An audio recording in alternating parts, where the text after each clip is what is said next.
The galactic community had seen thousands of first contact attempts. Most were peaceful. Some ended in confusion. A few turned violent. But none, absolutely none, had ever resulted in what happened when the galactic envoys landed on Earth. Ambassador Eric of the Volturi Dominion adjusted his translator node nervously, standing tall on his avian limbs, feathers shimmering in the Earth sun. He peered through the dense atmosphere. Pollution, heat, radiation, gravity, all far above tolerable levels. Earth was, by all definitions, a death world, and yet sapient. Life not only thrived here, it flourished.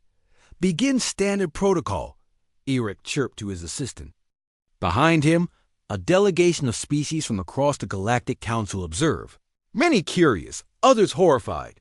Hovering above them, their sleek chrome shuttle projected a universal greeting, a peaceful display of lights, symbols, and harmonics, designed to calm even the most primitive minds. But Earth didn't respond. The first warning came in the form of a missile. Old tech, primitive even, but it moved fast. The planetary defense system mistook the shuttle for a threat, and it wasn't wrong. The Volturi had come under the banner of peace, but hidden in the belly of their ship were containment units. If humanity had proven too aggressive, the backup plan was simple. Abduct key specimens, study, isolate, neutralize if necessary. Eric didn't expect that. Earth would be the one to fire first.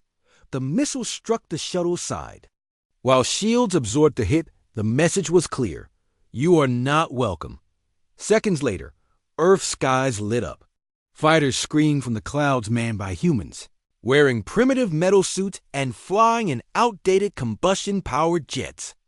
Yet somehow, they outmaneuvered Council Tech.1 Varnax scientists stammered, they shouldn't be able to fly like that. Under this gravity? With this tech how? Eric watched in disbelief as one human jet corkscrewed through two Council drones, blasting them to molten scrap with kinetic rounds. No plasma, no fusion beams, just raw force.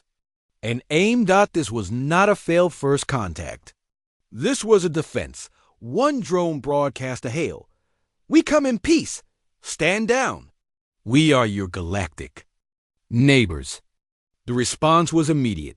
A gruff human voice crackled over the frequency. Then why the hell are you hovering over our capital with weapons? Silence fell across the council delegation. A single mistake.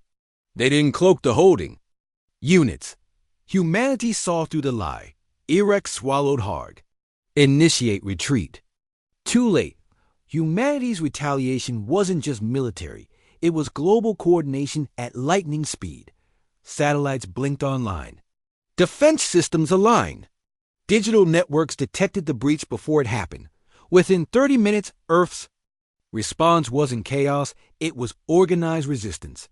A Terran AI pinged their ship, bypassing firewalls like they were child's play. This is Earth Defense Network. Unregistered craft detected. You have violated airspace and approached without permission. Depart or be forcibly removed. One Centauri diplomat whispered, they have planetary A's in control. They unified. Their military with civilian AI? They shouldn't have that level of tech on a death world, said another. It's impossible. No, Eric realized.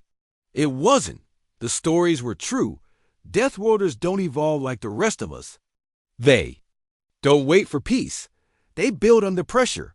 They survive where others perish. They rise in fire and strike from it.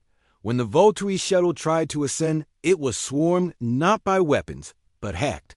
Their systems began to fail. Lights flickered. Engines died.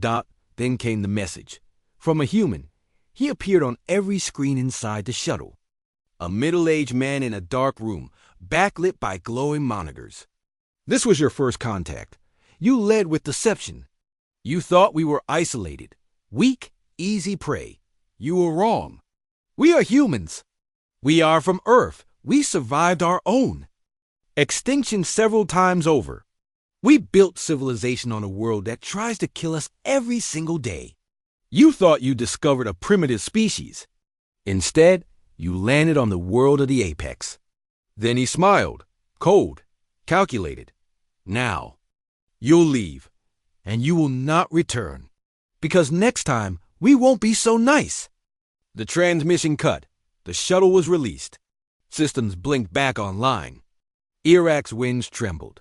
Their first contact had failed, not because humans were aggressive, but because they weren't fooled, because they were stronger, faster, smarter than any simulation had predicted. The council later asked Iraq what went wrong. He answered in 2 words: Deathworlders. Didn't.